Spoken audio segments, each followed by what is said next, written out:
भारत आणि मॉरिशस आपली ऊर्जा भागीदारी केवळ पारंपरिक पेट्रोलियम उत्पादनांपुरती मर्यादित न ठेवता ती स्वच्छ आणि शाश्वत इंधनाच्या दिशेनं विस्तारणार आहे.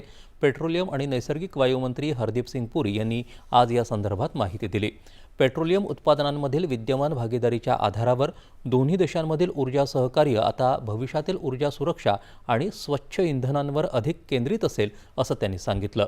पुरी यांनी भारताची वाढती शुद्धीकरण क्षमता आणि शुद्ध केलेल्या पेट्रोलियम उत्पादनांचा निव्वळ निर्यातदार म्हणून असलेला दर्जा यावरही प्रकाश टाकला.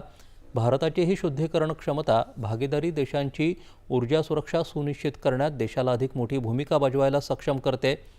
भारत मॉरिशस ऊर्जा भागीदारी भारताची ऊर्जा क्षेत्रातली क्षमता कशाप्रकारे मित्रराष्ट्रांची आर्थिक लवचिकता आणि ऊर्जा सुरक्षा वाढवायला हातभार लावू शकते, तसंच शाश्वत इंधनांच्या क्षेत्रात सहकार्याच्या नवीन संधी निर्माण करू शकते, हे प्रतिबिंबित करते, असं त्यांनी यावेळी सांगितलं.